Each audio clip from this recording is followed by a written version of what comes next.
வணக்கம் மக்களை. இன்னைக்கு என்ன முக்கியமான 3 செய்தி தான் உங்களுக்கு நான் சொல்ல போறேன். படபடன்னு சொல்லிட்டு குரு நான் ஓடிடுறேங்க. முதல்ல இதுல என்னன்னு பாத்தீங்கன்னா, நம்ம ஃபகத் ஃபாசில். ஃபகத் ஃபாசில் யாருன்னு சொல்லி எல்லாத்துக்குமே தெரியும். ஃபகத் ஃபாசில் வந்து ஒரு பிரபலமான நடிகருங்க. ஒரு மலையாளத்திலும் சரி, தமிழ்லையும் சரி. அவர் வந்து ஒரு டைரக்டரோட வாழ்க்கையை கெடுத்துட்டாருன்னு சொல்லி பல பேர் பேசிட்டு இருக்காங்க.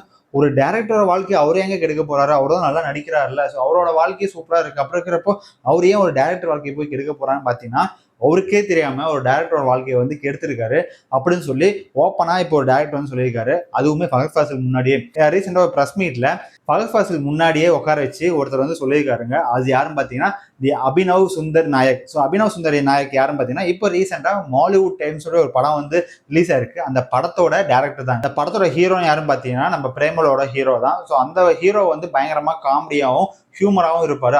அந்த படத்தோட ஜானர் மாதிரியே தான் இந்த மாலிவுட் டைம்ஸ் இருக்கும். இந்த மாலிவுட் டைம்ஸ்ங்கிற படம் வந்து இப்போ கேரளா ரிலீஸ் ஆகி பிளாக் பஸ்டரா போயிட்டு இருக்கு. ஸோ இந்த படம் வந்து ரிலீஸுக்கு பிரஸ் மீட்னு சொல்லி வைப்பாங்களா, அப்போ வந்து என்ன ஃபகத் ஃபாசில் கிட்ட வந்து பேசுறப்பையும் ஃபகத் ஃபாசிலை பத்தியும் வந்து பிரஸ் கிட்ட பேசுறப்பையும் ஃபகத் ஃபாசில் அவருக்கு தெரியாம என்னோட வாழ்க்கையை வந்து 5 வருஷமா கெடுத்து வச்சிருக்காரு. அப்படி என்னங்க கேட்கிறப்போ, இந்த டேரக்டர் மாலிவுட் டைம்ஸோட அபினவ் சுந்தர் நாயக் இந்த டேரக்டரோட முதல் படமானது 2022 வந்த படம். அதுவே பயங்கரமா பிளாக் பஸ்டர். அந்த படத்தோட பேர் என்ன பார்த்தீங்கன்னா உன்னி முகுந்த் அசோசியேட்ஸ். இந்த படம் வந்து 2022 பயங்கரமா ஃபேமஸ் ஆச்சுங்க. அது அவரோட முதல் படம். ஆனா அதுக்கு முன்னாடியே அவர் வந்து டைரக்ஷன் ட்ரை பண்ணி 2019 அவர் வந்து பயங்கரமா ட்ரை பண்ணி இருந்திருக்காரு. 2019 அவரோட ஃபர்ஸ்ட் கதையை எழுதி போய் ப்ரொடியூசரை போய் பிச் பண்றப்போ ஒரு படம் வந்திருக்கு. அதுதான் கும்லாங்கி நைட்ஸ். ஸோ கும்லாங்கி நைட்ஸோட படத்தை பார்த்துட்டு அந்த படத்தில் நம்ம ஃபகத் ஃபாசிலோட கேரக்டர் பார்த்துட்டு நான் மறந்துட்டேங்க. அதாவது அந்த கதையும் அந்த கேரக்டரும் ஒரே மாதிரி இருக்கு. அதனால வந்து இந்த கதையை வந்து இதுக்கப்புறம் பிச் பண்ண வேணாம் அப்படின்னு சொல்ல வேணாம். அப்புறம் வேண்டிட்டு நீங்க வந்து திருட்டு கதை எழுதிருக்கீங்கன்னு சொல்லி என் மேலே சொல்லிடலாம்னு சொல்லிட்டு அந்த கதையை அப்படியே சுட்டி அந்த பக்கம் போட்டேன். ஸோ ரெண்டாவது என்னன்னு பார்த்தீங்கன்னா 2019 அந்த படம் வந்துச்சு. 2020 டிரான்ஸ். ஸோ 2020 டிரான்ஸ்னு ஒரு படம் வரப்போ அந்த படத்துல என்னன்னா நான் எழுதின கதை வேற மாதிரி ஒரு கதை எழுதிச்சுன்னு அந்த கதையும் வந்து ஃபகத் ஃபாசில் வந்து செட் ஆயிட்டாரு. அப்போ என் கதையை திருப்பி போய் சொன்னா எல்லாருமே வந்து நான் ஏமாத்துறேன்னு சொல்லிடுவாங்க. அதனால அந்த கதையுமே தள்ளி வச்சிட்டேங்க. மூணாவதா சரி 2021 ஒரு படம் பண்ணலாம்னு சொல்லிட்டு அந்த கதையை எடுத்துட்டு போய் கொடுக்குறாங்க. அப்போ பார்த்தீங்கன்னா ஓடிடியில் அவரோட படம் ஜோஜின்னு ஒரு படத்தை பார்த்தாங்க. ஜோஜியில் அவரோட கேரக்டரும் நான் எழுதின கதாபாத்திரமும் ஒரே மாதிரி இருந்துச்சு. எனக்கும் அவருக்கும் என்ன சிங்குன்னு தெரியல. நான் எழுதின கேரக்டர் எல்லாமே அவர் ஆல்ரெடி நடிச்சு வச்சிருக்காரு. அது வந்து என்னோட டிலேவா இல்லை என்னோட துரதிருஷ்டமான்னு தெரியல. பட் ஓகே, இருந்தாலும் சரி 2021 வரையும் நான் வெயிட் பண்ணேன். 2022 இந்த கதை எதுவுமே வேணாம்ப்பா, நான் வந்து புதுசா எந்த ஒரு கதையுமே பார்க்காம புதுசா எழுதான்னு சொல்லி எழுதுனது தான் உன்னி முகுந்த் அசோசியேட். அந்த படம் வந்து பயங்கர பிளாக் பஸ்டர். அப்பயுமே வந்து ஃபகத் ஃபாசில் வந்து பாராட்டினாரு. அப்புறம் இப்போ 2026 மாலிவுட் டைம்னு சொல்லி கிட்டத்தட்ட ஒரு 3 வருஷம் கேப்ல இந்த படத்தை வந்து நான் ரிலீஸ் பண்ணியிருக்கேன். அதுக்கு மெயின் காரணம் யாருன்னு பார்த்தீங்கன்னா ஃபகத் ஃபாசில் அவர்கள் தான். அவரோட சப்போர்ட்டும் அவரோட பின்புலமும் இல்லைன்னா என்னால் இது எதுவும் பண்ணியிருக்க முடியாது. வாழ்க்கை ஒரு வட்டம் மாதிரி நான் எங்கே ஆரம்பிச்சு என்னோட லைஃப் வந்து முடிஞ்சிச்சு, ஒரு ஹீரோவால் முடிஞ்சுன்னு நினச்சனோ அதே ஹீரோவால என் வாழ்க்கை ஆரம்பிச்சிச்சு. இப்போ ஃபகத் ஃபாசிலே எங்களோட படத்துக்கு வந்து ப்ரமோஷன் தரான்னு பார்க்குறப்போ ரொம்ப ரொம்ப சூப்பராக இருந்துச்சு. இந்த டேரக்ட் சொல்கிற விஷயம் வந்து ஃபகத் ஃபாசிலுக்கே தெரியாது அப்படின்னு சொல்லி சொன்னார். ஸோ ஃபகத் ஃபாசில் ரொம்பவே ஷாக்கிங்காக கேட்டார். அப்படியா, இதெல்லாம் எனக்கு தெரியவே தெரியாதுங்கிற ஷாக்கிங்கில் தான் கேட்டார். பட் ரொம்ப ரொம்ப சந்தோஷமான விஷயம். ஸோ மாலிவுட் டைம்ஸ் வந்து இப்போ வந்து பயங்கர பிளாக் பஸ்டராக போயிட்டு இருக்கு. அது humour plus comedy plus emotion. நான் ஒரு ஹீரோ ஆவேன் அப்படின்னு சொல்லி இளைஞர்களோட கனவை வந்து நிறைவேற்றுற மாதிரி அந்த படம் இருக்கும். ப்ளஸ் ஒரு மோட்டிவேஷனாகவும் இருக்கும். அந்த படத்தை வந்து கண்டிப்பாக போய் பாருங்கன்னு சொல்லி ஃபகத் ஃபாசில் சொல்லியிருக்காரு. ஸோ உங்களுக்கும் டைம் இருந்தால் மாலிவுட் டைம்ஸ் படத்தை போய் பாருங்க. எனக்கும் டைம் இருந்தால் கண்டிப்பாக போய் பார்க்குறேன். Fahadh Faasil sir and Abhinav Sundar sir, உங்களுக்கு அடுத்தடுத்த ப்ராஜெக்ட்டுக்கு எங்களோட லவுண்டர் மீடியா சார்பாக வாழ்த்துக்கள் தெரிவிச்சிடும்.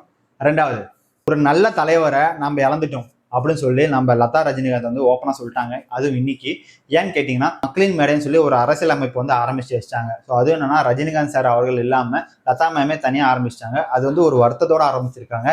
ஏன் மேம் அப்படின்னு கேட்டிங்கன்னா, இல்லைங்க நாங்கள் வந்து முன்னாடியே பிளான் பண்ணோம். 2019 2020 நாங்கள் வரலாம் தான் பிளான் பண்ணோம். அதுக்கு முன்னாடியே வந்து தலைவர் வந்து முன்னாடியே வரேன்னு சொன்னார். பட் உடல் உபாதைகள்னால அவர் வந்து வர முடியல. அதுதான் எனக்கு ரொம்ப வருத்தமாக இருந்துச்சு.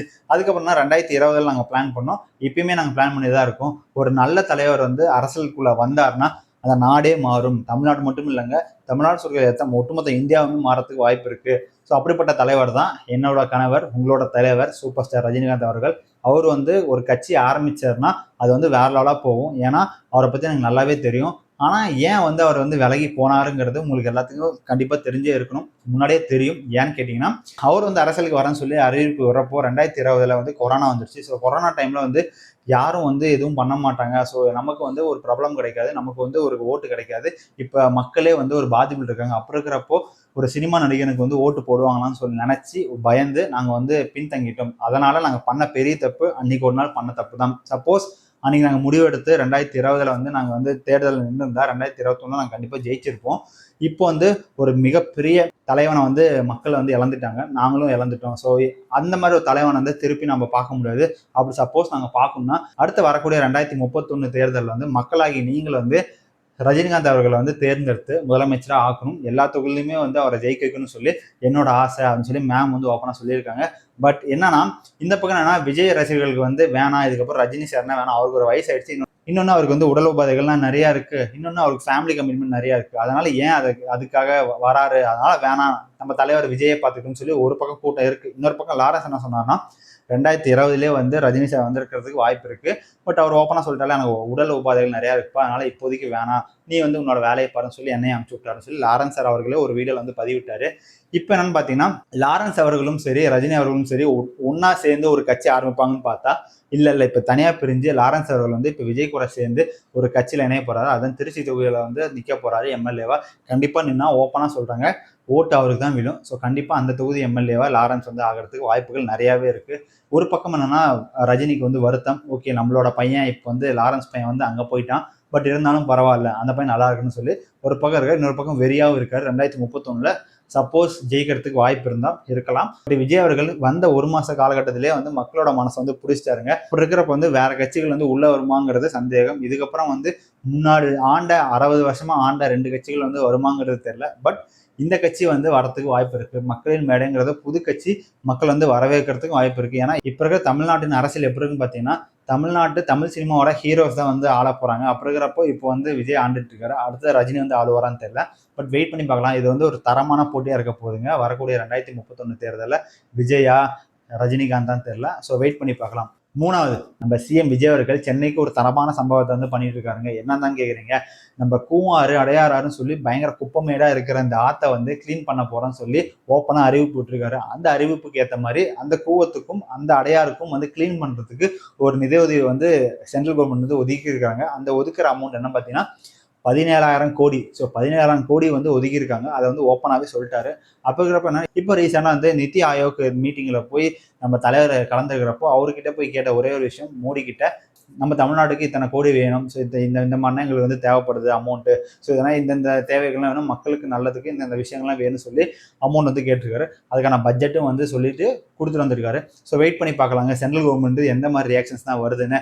பட் இந்த பக்கம் என்னன்னா 17,000 கோடி வந்து ஒரு கூவாரை வந்து கிளீன் பண்றதுக்கு, இதுக்கப்புறம் பழைய மாதிரி தண்ணிகள் வந்து கிளீனா இருக்கணும். அந்த ஆறுங்களுக்கு குப்பையோ மரங்களோ இல்லை ஏதோ டிச்சு தண்ணி ஓடிச்சுன்னா அதை வந்து கிளீன் பண்ணுமாறு உத்தரவிட்டிருக்காரு நம்ம சிஎம் விஜய் அவர்கள். இப்போ அந்த 17,000 கோடியிலிருந்து 4,700 கோடி மட்டும் எடுத்து இப்போதைக்கு வந்து தற்காலிகமாக வந்து ரெடி பண்ணிட்டு இருக்காங்க. அடையாறு கூவாறுன்னு எல்லாத்தையும் வந்து அந்த கூவம் ஆறா இருக்கிறது எல்லாமே இப்போ வந்து ஒரிஜினல் ஆறாவே மாற்ற போறாங்க. இப்போ வந்து எனக்கு தமிழ்நாடு பார்க்குறப்ப ரொம்ப சந்தோஷமா இருக்கு. இந்த எப்படின்னா இருக்கு, ஏன்னா நாம வந்து சின்ன வயசுல இருக்கிறப்போ இந்த மாதிரினா சூப்பரான ஆறு, அந்த ஆத்துக்குள்ள மீனா போறதெல்லாம் நானா பார்த்துருக்கேன் எங்க ஊர்லயும் சரி இங்கேயும் சரி. ஆனா அந்த கிளீனான தண்ணி வந்து இப்ப கிடையாது. இப்ப அந்த தூய்மையான ஆறை வந்து எல்லாருமே வந்து கூவாராவே மாத்திட்டோம். ஏன்னு கேட்டீங்கன்னா எல்லாருமே உபயோகப்படுத்துற வந்து குப்பைகளும் சரி, இல்ல அங்க போடுற குப்பைகளும் சரி, இல்ல ஹாஸ்பிட்டல்ல இருந்து வர குப்பைகள், இல்ல தொழிற்சாலையில இருந்து வர குப்பைகள் எல்லாமே அங்கேயே கலந்துட்டு மக்களும் அங்கேயே வந்து கழிவு விடுறது எல்லாமே அங்கேயே பண்றதுனால அவ்வளோ கூவாரா இருக்கு. பயங்கரமா ஸ்மெல் அடிக்கிறது. நீங்க அடையாறு ஆறு பக்கம் போனாலே உங்களுக்கும் தெரியும். அப்போங்கிறப்ப என்னன்னா அதை வந்து எல்லாமே கிளீன் பண்ணணும். நான் வந்து பழைய மாதிரி என்னோட தமிழ்நாடை பார்க்கணும், என்ன சென்னையை பார்க்கணும்னு சொல்லி ஆசைப்பட்டிருக்காங்க நம்ம விஜய் அவர்கள். ஸோ இவரோட முடிவுக்கும் இவரோட நடவடிக்கையும் ரொம்ப ரொம்ப சூப்பராக இருக்கு. அந்த 17,000 கோடி வந்து ஒர்த்தபிள் தான். அந்த 17,000 கோடி வந்து டிரான்ஸ்பரண்டா மக்களுக்காக மக்களோட நன்மைக்காக வந்து அவர் பண்றாருங்கிறது ரொம்ப ரொம்ப சந்தோஷம். இது வந்து ஓப்பனாவே இப்போ ரீசெண்டா எல்லாருமே ஒரு மாசம் ஒரு வாய் வார்த்தை தான் சொல்றாங்க, யாருமே ஆக்ஷன்ல இறங்கல. ஏன்னா அவங்களோட டைம் வேணும், கிட்டத்தட்ட ஒரு 6 மாசம் டைம் வேணும். ஸோ இந்த 6 மாசத்துல வந்து அவங்க என்னென்ன பண்ண போறாங்கன்னு சொல்லி ஒரு ஆச்சரியமா தான் இருக்கு மக்கள் கிட்ட. இப்பயே வந்து பாதி மக்கள் என்னன்னா விஜய் வந்து நல்லதுங்க, விஜய் நாங்கள் தேர்ந்தது ரொம்ப ரொம்ப நல்லது, நாங்கள் தப்பு பண்ணல. ஸோ வெயிட் பண்ணி பார்க்கலாம். அவரோட அடுத்தடுத்த மூவுக்கும் அவரோட அடுத்தடுத்த நலத்திட்டங்களுக்கும் எங்களோட 11 to 11 மீடியா சார்பாக வாழ்த்து தெரிவிச்சுக்கிறோம். இந்த வீடியோ கடைசி வரையும் பார்த்துக்க ரொம்ப ரொம்ப நன்றி. தேங்க்ஸ் ஃபார் வாட்சிங். பாய்.